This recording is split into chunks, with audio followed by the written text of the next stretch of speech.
Bonjour, bienvenue à mes cours bibliques à Digne. Nous en sommes à la saison 2, épisode 6, Joseph. Alors pour moi, Joseph est un des plus grands et intéressants personnages de la Bible à étudier. Sa vie, ses décisions, ses épreuves, ses tentations, et comment il a surmonté cela grâce à sa foi. Contrairement à son père qui a obtenu la majorité de ce qu'il a reçu par tromperie, Joseph va servir toute sa vie. Et il a un don qui va être récurrent dans la Bible, le don des rêves et de l'interprétation de ces rêves. C'est ce qui lui permettra, d'esclave qu'il était, vendu par ses propres frères, qui voulaient le tuer au départ.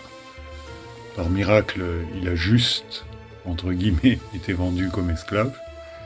Et il va servir pendant des années sous Potiphar. Il va être tenté par sa femme. On a un exemple ici d'harcèlement dans le cadre du travail.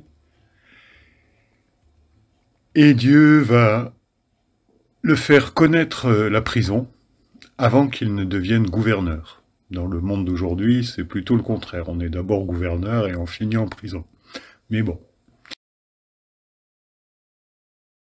Donc pour ceux que l'histoire de Joseph intéresse, je vous recommande vivement le film avec Ben Kingsley, qui joue le rôle de Potiphar. Le film est tout à fait extraordinaire et bien fait.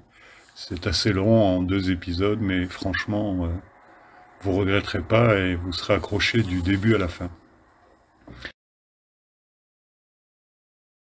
Une des plus grandes tentations que Joseph devra faire face, ce sont les dieux égyptiens.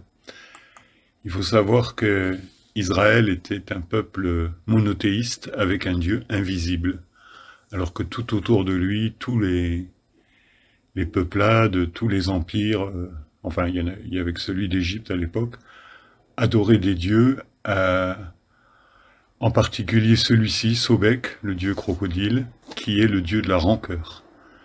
En particulier la rancœur familiale. On en veut à nos parents, on en veut à nos frères et sœurs, on en veut à ceux qui nous ont fait du mal, et on va garder cette rancœur dans nos cœurs très très longtemps. Donc pour ceux que ça intéresse, vous pouvez étudier Sobek et comment le crocodile naturel s'occupe de sa proie, c'est assez édifiant.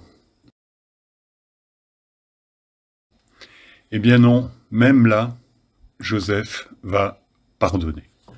Non seulement il aura sauvé l'Égypte de la famine, mais le monde oriental de l'époque, et la plus grande et la plus terrible des épreuves qu'il aura à surmonter, c'est de pardonner dans son cœur à ses frères. Et son père, Israël, aura, à la fin de sa vie, l'immense bonheur de revoir son fils qu'il avait cru mort.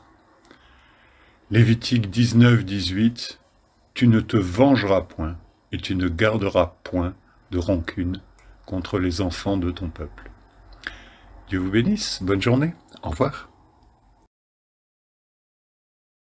Sea wash over me, cleanse and make me free. I want a life free from care and strife. I want to discover